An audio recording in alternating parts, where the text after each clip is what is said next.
Why are you? Okay. Okay. Okay. Okay. Okay.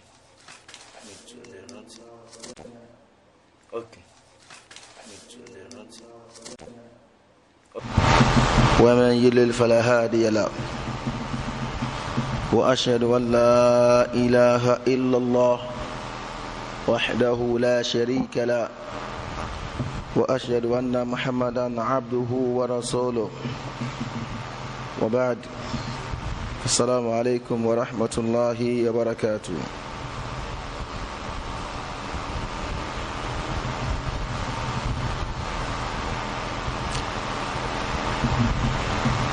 قال المؤلف وجوب الإيمان برسالة نبينا محمد صلى الله عليه وسلم إلى جميع الناس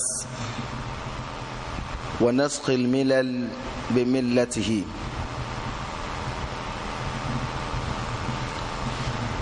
حديث أبي هريرة رضي الله تعالى عنه قال قال النبي صلى الله عليه وسلم ما من الأنبياء نبي إلا أعطي ما مثله آمن عليه البشر وإنما كان الذي أوتيته وحيا أوحاه الله إلي فأرجو أن أكون أكثرهم تابعا يوم القيامة. حديث أبي موسى قال رسول الله صلى الله عليه وسلم ثلاثة لهم أجران رجل من أهل الكتاب آمن بنبيه وآمن بمحمد صلى الله عليه وسلم والعبد المملوك إذا أدى حق الله وحق مواليه ورجل كانت عنده أمة فأدبها فأحسن تأديبها وعلمها فأحسن تعليمها ثم أعتقها فتزوجها فله أجران. I will give thanks to Allah subhanahu wa ta'ala. We testify to His oneness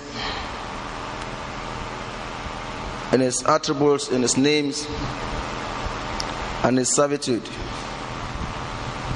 We ask for the blessings of Allah subhanahu wa ta'ala and His praise upon Muhammad sallallahu alayhi wa sallam.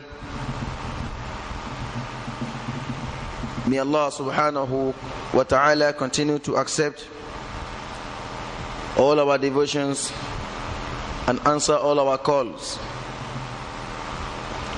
On the continuity of the explanation that we are bringing forth from the book wal-Marjaan فيما اتفق عليه الشيخان, today's topic is وجوب الإيمان برسالة نبينا محمد صلى الله عليه وسلم. The necessity of believing in the messengership and the prophethood of Muhammad, the son of Abdullah, who came from the city of Mecca. The necessity of believing in the message that Allah subhanahu wa ta'ala has given to him. Ila jami'in nas, I believe in that what Allah has given to him, Allah sent him to the whole mankind. Allah raised him up to the humanity. وَنَسْكِ الْمِلَلِ بِمِلَّتِهِ, and also believing that all the paths of worship, the paths of devotions, the religions before him have been abrogated. by the messengership of Muhammad sallallahu alaihi wasallam. What this topic is all about is that one must believe that Muhammad sallallahu alaihi wasallam is Allah's messenger, is Allah's prophet, that Allah subhanahu wa ta'ala, God Almighty, sent to the whole world.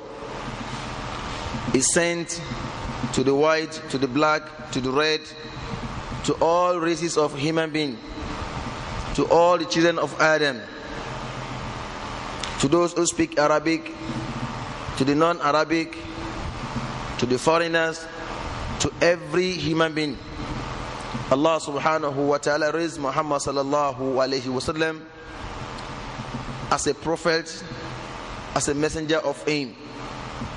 And also to believe that whatever Allah subhanahu wa ta'ala has given to him of revelations, be it in the Quran or in the Hadith, be it the matters of heart or the matters of the extremities, the worship of the body, using our body to worship Allah, or using our wealth to worship Allah subhanahu wa ta'ala. We must also believe that all what Allah subhanahu wa ta'ala has given to him, has abrogated, has erased all the paths, all the modes of worship that Allah subhanahu wa ta'ala gave to the prophet before him. This is not a new thing. The same thing happened when God sent Moses. Moses was sent to be the prophet, and all the prophets before Moses, or the messengers of Allah before Moses, what Allah had given to them had been abrogated, had been cleared off, had been erased by the messengership of Moses. So as time when Moses alayhi salatu wasalam lived this world, when he died, the prophet that came before him to the time of Jesus Christ, the son of Mary, of everything given to Moses was also abrogated by the emergence, by the coming of Jesus Christ alayhi salatu wasalam. So anytime Allah subhanahu wa ta'ala will raise a prophet, Allah will give him the mode of worship. He will give him the law, what he will use to judge his people, what his people will use to communicate to God. So whatever Allah subhanahu wa ta'ala had given to any one of the prophets, that thing that Allah gave to them or to him will serve as an abrogator to the prophets before him. And this is the reason that the prophet, the current prophet, every human being must believe in him, especially those that God sent him to. They must believe in him. So when Jesus Christ alayhi salatu wasalam was alive, nobody could claim that he is a Muslim or he was a Muslim until he believed in whatever God has given to Jesus Christ, Isa alayhi salatu wasalam.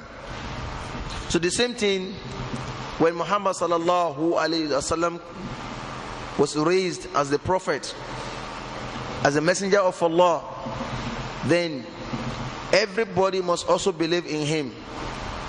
It is compulsory. It is a necessity. Without that, that person cannot see the mercy, cannot receive the mercy from God, and the person will not enter the kingdom of God.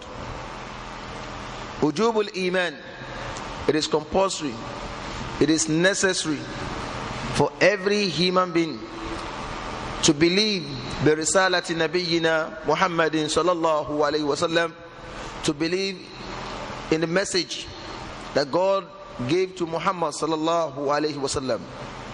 Not all Muhammads, but the one that God sent, the son of Abdullah. He came from the city of Mecca. His story is known to every individual. Everybody knows the Muhammad that we are talking about. This Muhammad sallallahu alaihi wasallam, every living soul must believe in him. Every son of Adam must believe in him. And whatever we have been doing before God raised him, for him to have come, what Allah subhanahu wa ta'ala has given to him will serve as an abrogator.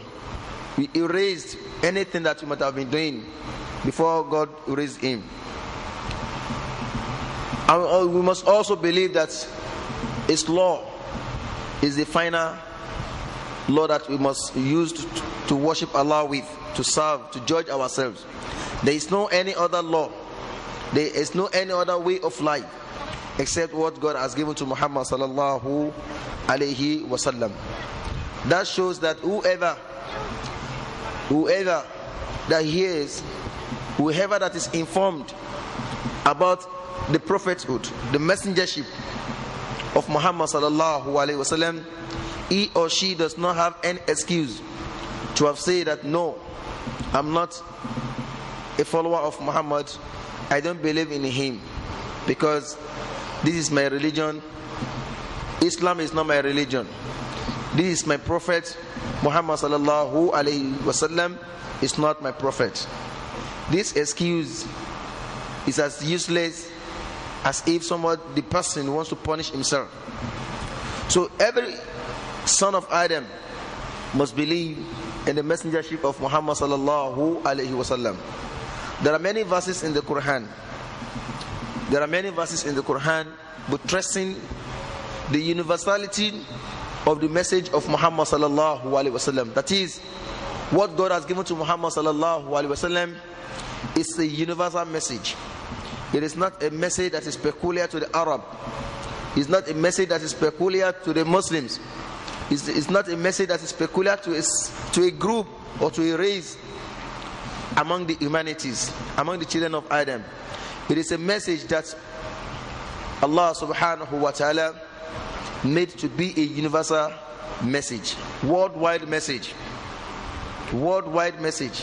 because Muhammad sallallahu alaihi wasallam is the final and the last of the prophets, of the messengers, and also God Allah subhanahu wa ta'ala has given to him the last message, which is Al-Quran and the Sunnah. So there are so many verses in the Quran. One of them, Allah subhanahu wa ta'ala says, وَمَا أَرْسَلْنَاكَ إِلَّا رَحْمَةً لِلْعَالَمِينَ. We've not sent you, O Muhammad, except to be a mercy to the whole world. To the whole world. That is, to all races, to all colors, to all languages.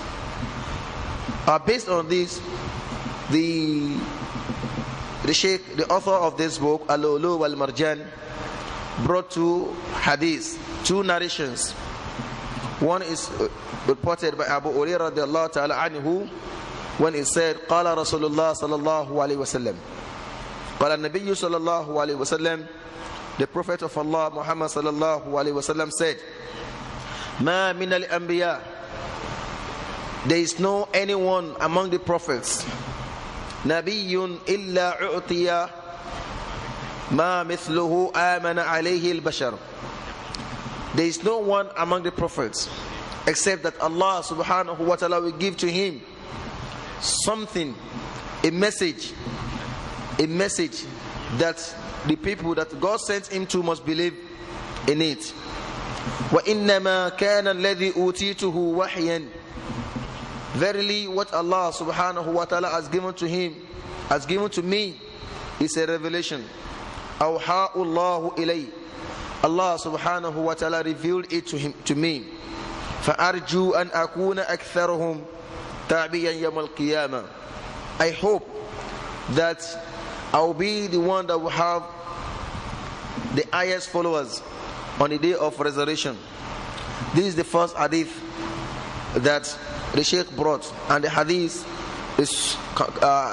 can be found in Sahih Muslim and also in Sahih Bukhari. It's an authentic hadith, the authentic statement of Muhammad sallallahu alaihi wasallam, and the lessons therein are: we must believe that the prophets, there are messengers, there are those that God selected. They selected people among the believers who to show the believers the way, the path to communicate to God, the way to receive the message from God, the way to become believers. So those prophets and messengers, all of them, aside what God gave to them as the revelation, God also gave them another revelation which he ruled, he used, that is the messenger or the prophet used to rule his people, to direct them to the path of Allah subhanahu wa ta'ala. And he said that Muhammad sallallahu alaihi wasallam said God gave him two, the same revelation. That shows that it is not the Holy Quran, that the revelation that God gave to Muhammad sallallahu alaihi wasallam. God also gave him the revelation, another revelation, which is Sunnah, and this is what is believed in by every Muslim, and every Muslim must also submit to that. It is a wrong mistake that people do to say that Al-Quran is the only message that God gave to Muhammad sallallahu alaihi wasallam. This is a wrong message. It's a wrong misconception. Allah subhanahu wa ta'ala gave to Muhammad Al-Quran. He also gave to him the Sunnah, which is the explanation of the Quran. Without this Sunnah, no one can understand the message of Allah, Al-Quran. There are so many things in the Quran which Allah subhanahu wa ta'ala just gave to Muhammad in summary, and he gave him the Sunnah to be as explanation. What one we use, we stick to have a better understanding of what God has revealed to Muhammad sallallahu alaihi wasallam in the Al-Quran. Then also we learn that what gave to the prophets and the messengers, Allah subhanahu wa ta'ala gave to them al-wahyu, the revelation. And this is different from what is different from just to sleep. For someone, an ordinary person, to just sleep and start to claim that yes, God has revealed to him. Those that God revealed to, they are prophets, they are messengers. In Islam, what we mean by prophets and messengers, these are the selected people, which there is no anyone among them anymore, and there won't be any more of them, because the last of them was Muhammad sallallahu alaihi wasallam, and the first of them was Adam. So those that God sent, Adam being the first prophet, Noah being the first messenger, Muhammad sallallahu alaihi wasallam being the last of the prophets and the last of the messengers of God.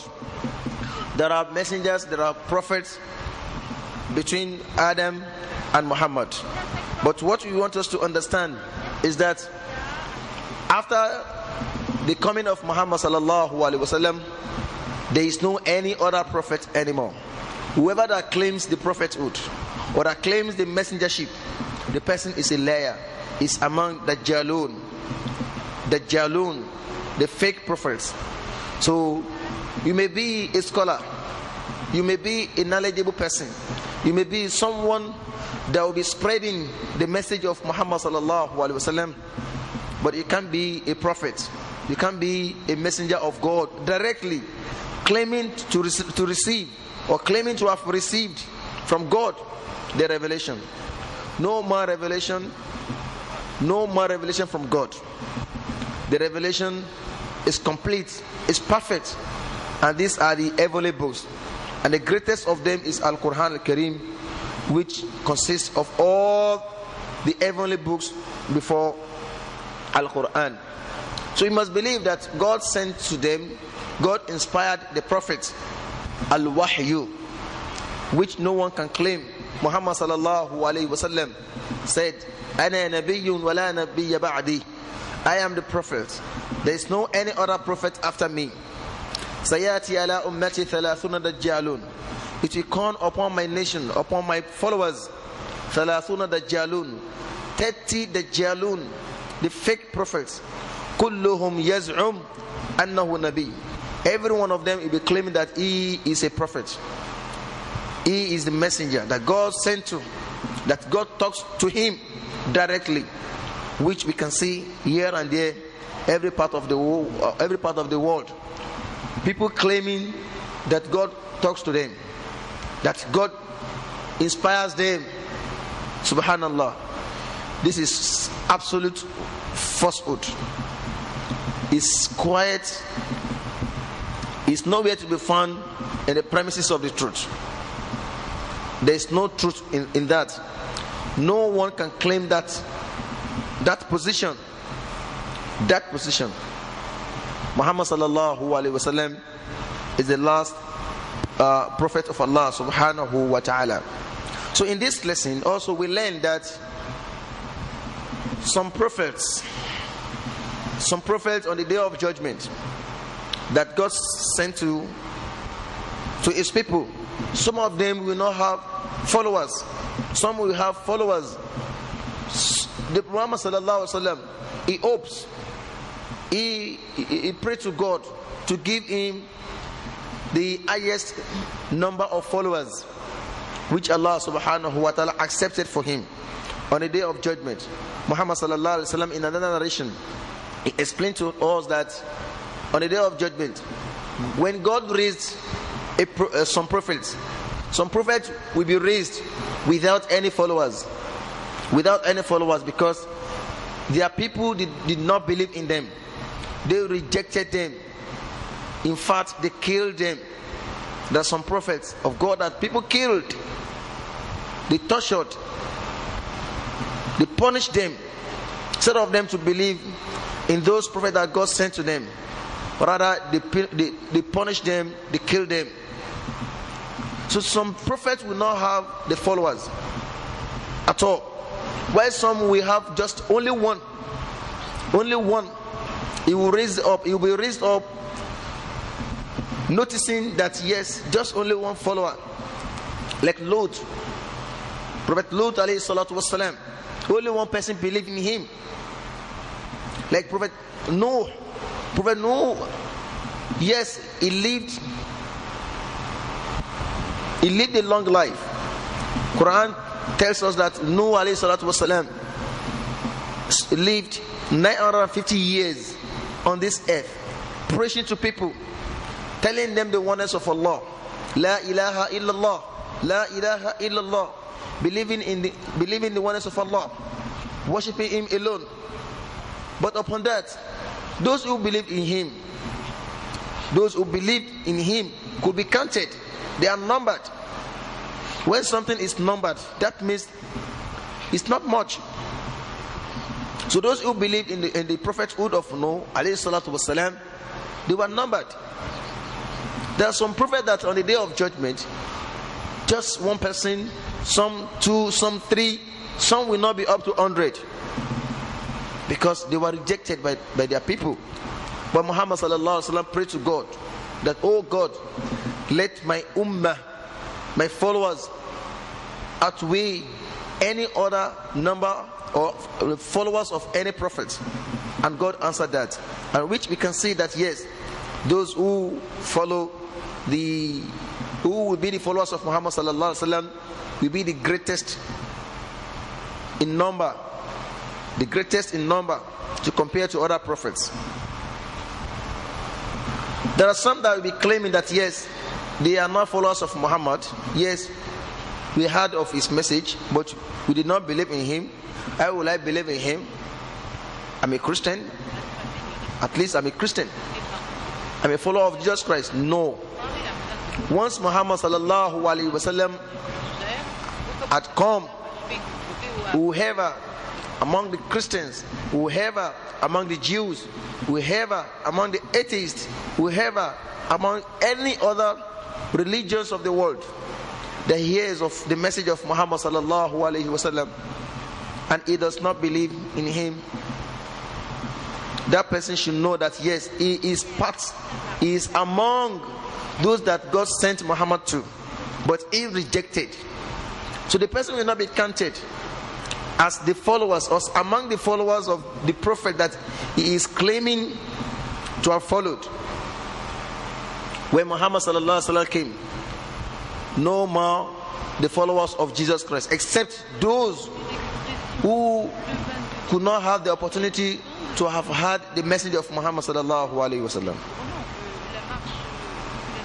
In another narration in Sahih Bukhari, Muhammad sallallahu alaihi wasallam said, لا يسمع بي أحد من اليهود أحد من اليهود والنصارى. No one among the Jews or the Christian hears of my message and he does not believe in him. He does not believe in what God has given to me, and he dies like that, except the person will enter the hellfire. This is what Muhammad sallallahu alaihi wasallam said, and what he said is absolute. Is absolute truth, because he is the messenger that came after Jesus Christ. When Jesus Christ was alive, when Jesus Christ was in this world, when he had not been taken up by God to heaven, when Jesus Christ was among the children of Israel, then the same thing was said by Jesus Christ. He said that no, all of you must believe in me. If you don't believe in me, claim that you believe in Moses. If you die like that, you will enter the hellfire. So once Jesus Christ alayhi salatu wasalam is tenure has expired, it's time for Muhammad sallallahu alaihi wasallam to come. So whoever that does not believe in Muhammad sallallahu alaihi wasallam, and he hears of the message of Muhammad but he rejects, then the person has rejected, has denied himself of the entrance to the kingdom of Allah subhanahu wa ta'ala, the paradise. So we must believe in what God has given to him, being the last prophet and the last messenger of Allah, Muhammad sallallahu alayhi wasallam. Another narration brought by the author of this book, he said that Abu Musa al-Ash'ari radiyallahu ta'ala anhu reported, قال رسول الله صلى الله عليه وسلم, that the messenger of Allah Muhammad sallallahu alaihi wasallam said, ثلاثة لهم أجران. 3 people we have double rewards. We have double rewards. رجل من أهل الكتاب آمن بنبيه وآمن بمحمد صلى الله عليه وسلم. Number 1 is a man, a person among the Ahl al-Kitab, those that the scriptures were given to. When we talk of Ahl al-Kitab, we mean the Christians, the Jews, then and the Sabians. These are known as Ahl al-Kitab. They are called Ahl al-Kitab because they worship God with the heavenly books. They believe in the heavenly books and they worship God with the heavenly books. That is their mode of worship. Their religion is not based on ordinary thoughts of an ordinary person, just like the idol worshippers, the Shango worshippers, the Oya worshippers, the Ogun worshippers. These are not Ahl al-Kitab because they don't have any heavenly book. They don't have any revealed book from God. God never gave them any book, but those that God gave books to. And when you talk of books, these are the revelations from God. We have a Zabur given to the Prophet Dawood. We have a Suhuf given to Prophet Ibrahim alayhi salatu wasalam. We have a Torah given to Prophet Musa alayhi salatu wasalam. We have Al-Injil given to Prophet Isa alayhi salatu wasalam. Then we have Al-Quran given to Muhammad sallallahu alayhi wasallam. So those who came before Muhammad and they submitted to the prophets and the messengers that God sent to them with what God gave to them, the messages, the books, they are known as Ahl al-Kitab, the scripturists, the Ahl al-Kitab. So Muhammad sallallahu alaihi wasallam said, anyone among the Ahl al-Kitab that believes, among the Christians, among the Jews, among the Sabians, that believes in the prophets that God sent to him, وآمن بمحمد صلى الله عليه وسلم, and he also believes in Muhammad. He believes, for example, a Christian that believes in Jesus Christ, and he also believes in Muhammad sallallahu alaihi wasallam. Or like a Yehud, a Jew that believe in the messengership of Moses. At the same time, he believes in the messengership of Muhammad. So Muhammad sallallahu alaihi wasallam said, "Walau ajron," this person will have double reward. Double reward. That is, the person we have double reward from Allah, from God, because he believed in the prophet that God sent to him. So when God sent another prophet, another messenger, he believed in that other messenger that God sent after the word that God sent to him, that he believed in. So this person will have double reward from Allah subhanahu wa ta'ala. Then he said, "Wala Abdul Mamluk," and another person that will have double reward is Al Abdu Al Mamluk. Is a slave that is owned by the people, by some people. إذا أدى حق الله وحق مواليه. This slave is responsible for the charges that his masters have been endowed on him, have made obligations on him. That is, the slave is dutiful to the responsibilities of his masters, of his owners, and at the same time, that does not deprive him from being dutiful to the responsibilities that God has rendered upon him.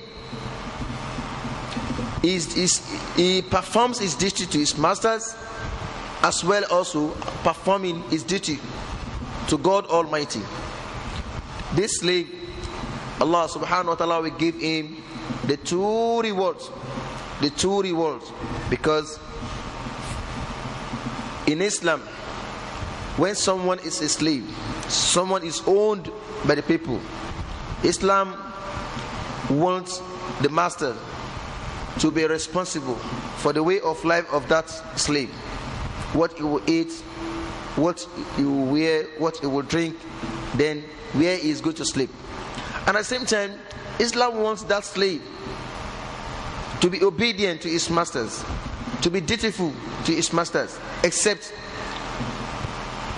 any time that the masters are commanding him to do what God does not want, are commanding him to do what God has forbidden, then he may reject. But if this does not happen, what happens is that the master commands him to do certain things, and he is dutiful to do it. And at the same time, being a slave does not mean that yes, the person cannot profess his belief in the oneness of God. The person cannot worship Allah, his God, who has created him and has created his master also. So any slave that is dutiful, that is responsible for the charges that his masters has rendered upon him, that slave will have his reward double from Allah subhanahu wa ta'ala. So if this could be the result for being obedient to one's master, then how come we have some children nowadays that they are not being obedient to the parents? This is a great sin. It's a great sin in the sight of God. As children, you have to be dutiful to your parents. You have to be kind to them. They are your sources. They are sources of your existence. They are your sources of whatever you might have gained in this world. Being the children, you came out from some people. Those that you came out from, they are your sources. They are your roots. So if you are knowledgeable, if you are a scholar, or if you are wealthy, anything you may have, your parents have 100% claim upon you, to have made you to be what you've become today. So you have to be responsible for them. You have to be dutiful to them. Islam does not welcome the attitude that some people would do, that because when my mother gave birth to me, she just abandoned me. It is only my father that takes good care of me. He sent me to school. He does this, he does that. My mother is a useless mother. No, you don't need to say that. Even if your mother has never spent anything upon you, if your mother has not been of your care since she has given birth to you, your mother is still your mother. Our own mistakes will be judged by God. You are not the one to judge her. You can't judge your mother. Eventually, she gave birth to you. You were in her home for at least 9 months. Subhanallah. So how will you claim that yes, your mother does not have any claim upon you, because when your mother gave birth to you, she left your father and she did not even look after to say hello, my baby. Then now you've become a graduate with a good job. So your mother is now claiming that yes, no. As a responsible child, you mustn't believe in that, and you mustn't relate with your mother in such way. Your mother is a mother. Your mother is a mother. Your father is a father. Even if your father does not spend anything upon you, you struggle in this world. You struggle to earn 1 or 2 things. You struggle to educate yourself.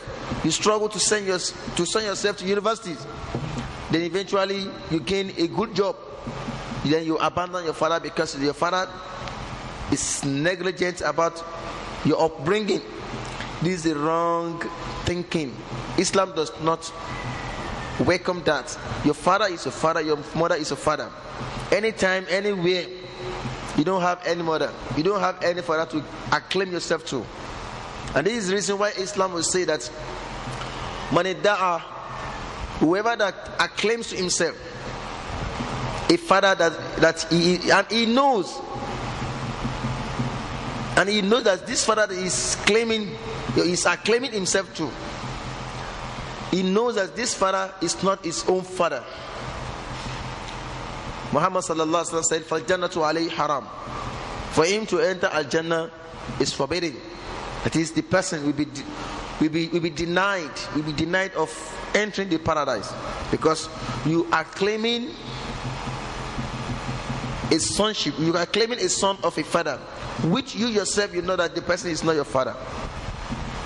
So no matter how much of negligence that your parents have done on your path, you should see them as your parents. And anything you have, whether you have money, whether you have knowledge, whether you have position, you should use it to be dutiful to your parents, to be kind to them. This is the message of Islam. It is not welcome in Islam to say because of 1 or 2 things that your parents have done on your path, so the next thing for you to do is to take another father, another mother somewhere else, or to abandon your parents. No, absolutely no in Islam. And this, in Islam, we have child abuse. That is, the parents should not be negligent in giving their children proper upbringing, in giving their children their rights. So also in Islam we have parent abuse, which we will never hear it anywhere in the whole world, even including United Nations. The United Nations never has any programs, any plan for the parents. Yes, they will compel the parents to be dutiful to their parents, to their children, to be kind to their parents, to send them to school, to do this, to do that. But they don't have a program. They don't have conditions, rules, regulations guiding the children on how to relate with their parents, which Islam has come to establish both. So as we have child abuse, so also we have parent abuse. You must not abuse your parents. Any child that does that for him to receive the message from Allah, no matter how the person is believing, no matter how the person is righteous, the righteousness, the conscience is as useless as not believing in anything at all. That is the position of Islam, and this is what Muhammad sallallahu alaihi wasallam has brought. And this is one of the reasons why the Arab accepted the message of Muhammad sallallahu alaihi wasallam, because they were not known of this supreme attitude, the attitude of being kind to their parents. If you read the history of Arab, you will know how the Arab relate with their parents. If you read the history of the Arab, you will know how the Arab relate with their daughters. So when Muhammad sallallahu alaihi wasallam came, he brought a message from Allah subhanahu wa ta'ala, which now changed the environment, the society of the Arab. The Arab societies were changed with this message of Muhammad sallallahu alaihi wasallam. So in Islam, we don't have we have child abuse, and also we have parent abuse. And a conscious Muslim, must try as much as possible to be dutiful in either of the two. Not we have mother abuse or child abuse, but parent abuse, we don't have that. No, this is not the practice of Islam, and it's not the message of Islam at all. So what we are saying in essence is that if Allah subhanahu wa ta'ala has enjoined on the slaves to be dutiful, to be kind to their masters, then who are we not to be dutiful, to be kind to our parents? And we know that yes, they gave birth to us. They are our sources. Whatever we may be today, just branches of sources. And we know that if there is no root, there is no branch. So we have to recognize that. And it's one of the pillars in Islam. It was one of the messages of Islam, which everybody must adhere to. So any slave that is kind to his master and is also kind to his God, that slave will be given double reward. Then Muhammad sallallahu alaihi wasallam said, وَرَجُلٌ كَانَتْ عِنْدَهُ أَمَةٌ فَأَدَّبَهَا فَأَحْسَنَ تَأْدِيبَهَا. And the third person that will be given to reward is a man that has amatun, a female slave. فَأَدَّبَهَا فَأَحْسَنَ تَأْدِيبَهَا. And this man gave to the female slave good knowledge, good education. He educated that female slave فَأَحْسَنَ تَأْدِيبَهَا with upright knowledge, not the knowledge that is not useful to that slave. The knowledge that is useful to that slave, and at the same time to the master, and at the same time to God Almighty that created both the slave and the master. So whoever that has a female slave and he educated that slave, then وَعَلَّمَهَا فَأَحْسَنَ تَعْلِيمَهَا, and this person taught the female slave. He taught her فَأَحْسَنَ تَعْلِيمَهَا with good teaching. ثُمَّ أَعْتَقَهَا. Then after that, the person أَعْتَقَهَا, he releases the slave to go. That is, he emancipates the slave. He removes the tie of slavery, the knob of slavery from the neck of this slave. That is, he changed his life. He makes that slave to become a bond, a free lady in the society, not to see herself as a slave anymore. فَتَزَوَّجَهَا فَلَوْ أَجْرٌ. And this person, after educating the slave, emancipating the slave, freeing the slave, giving her the liberty, the freedom, then فَتَزَوَّجَهَا, then he marries off the slave. He marries off the slave, whether for his own benefit or he gave the slave the hand in marriage to another person in the best way, in the Islamic best way. This person, Muhammad sallallahu alaihi wasallam said, "Falau ajron," the person will have double reward. Double reward.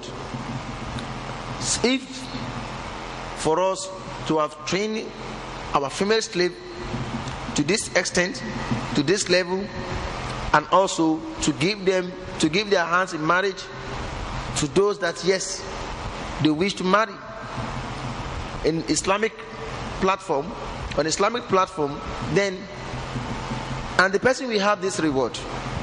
How big? How can we? How do we want to do we want to? How do we want to gauge the reward of a father that gives good education to his daughter and good knowledge, good teachings?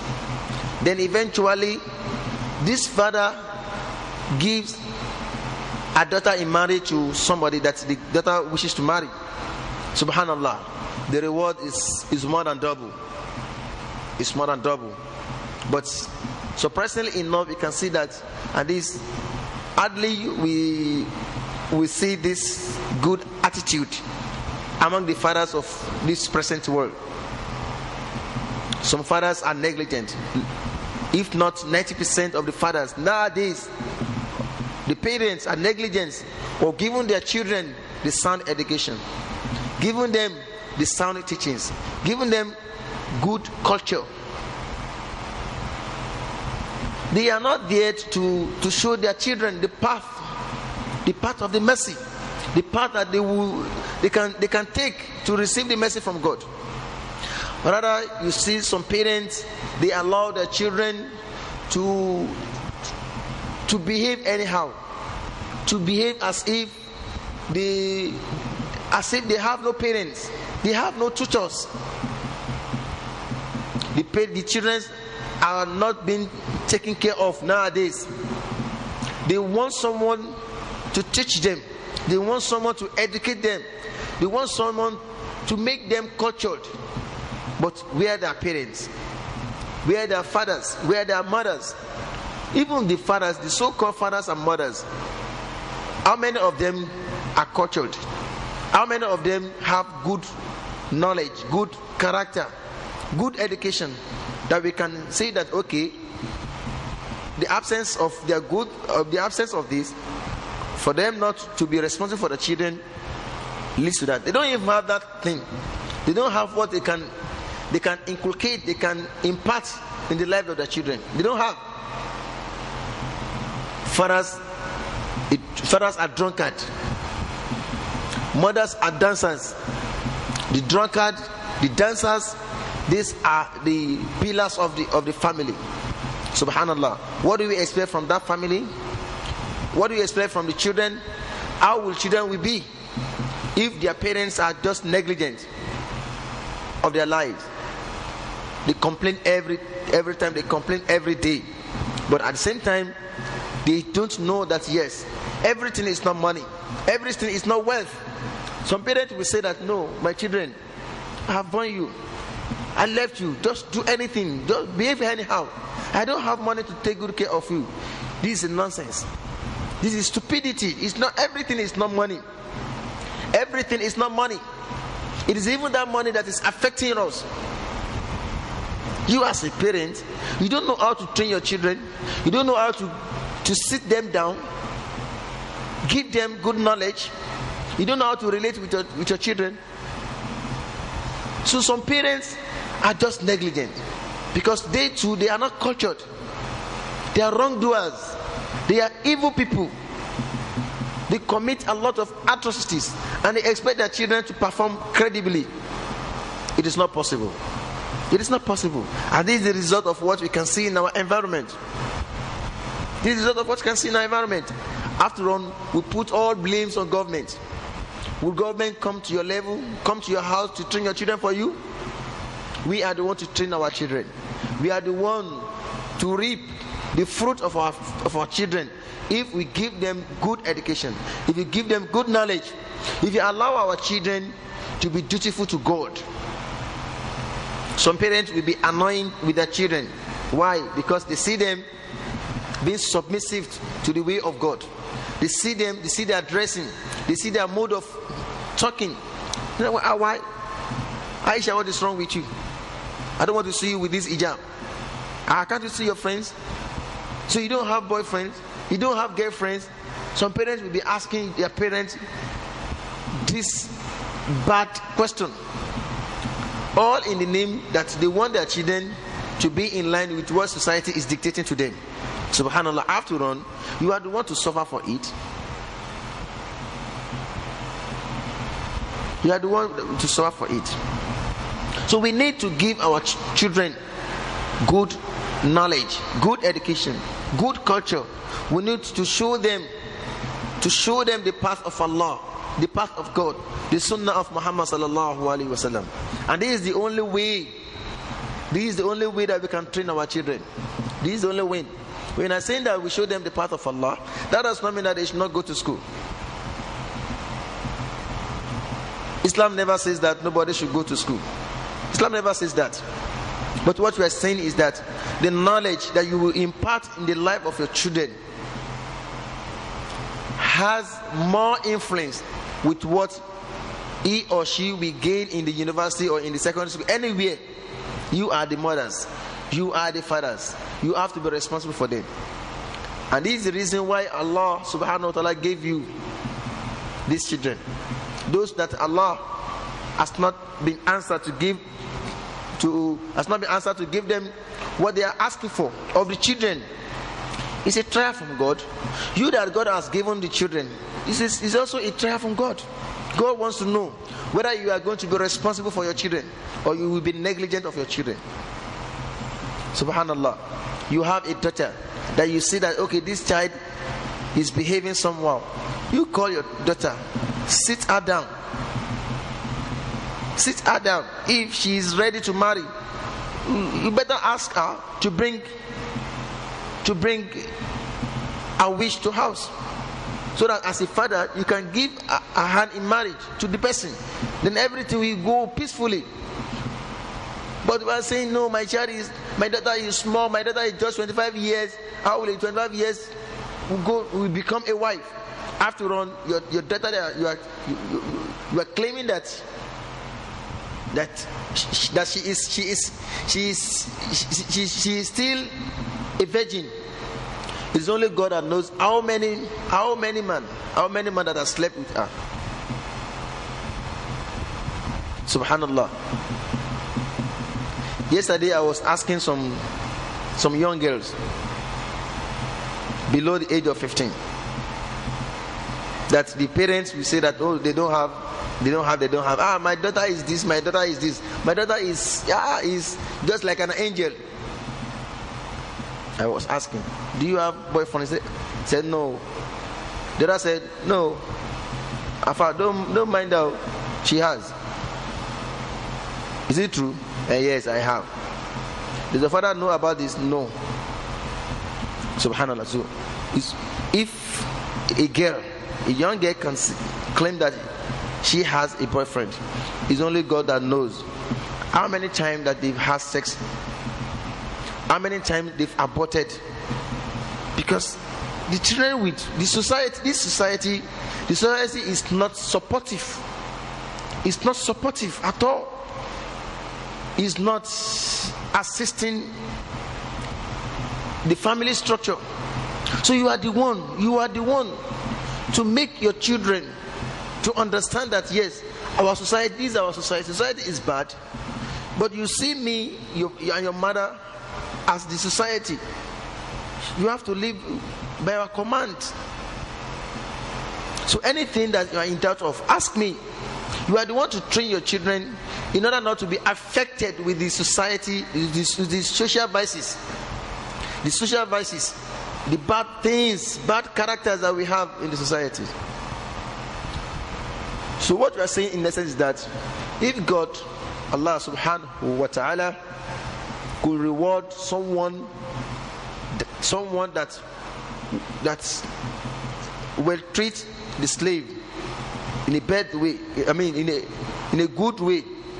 If God can reward the person with double reward, then that means someone that will treat his children, Allah subhanahu wa ta'ala will give him more than double reward. This is what Muhammad sallallahu alaihi wasallam has given to us in this message.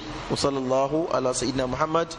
We pray that Allah subhanahu wa ta'ala may make us to understand the little that we just passed across. May He make us to be dutiful to our parents and also to our children. All knowledge, all wealth, all wisdom that is acquired, that is necessary, that is required for a parent to upbring his children, may Allah subhanahu wa ta'ala not deny any one of us of this. Wa sallallahu ala sayyidina Muhammad wa ala alihi wa ashabihi wa sallam. Wassalamu alaikum wa rahmatullah.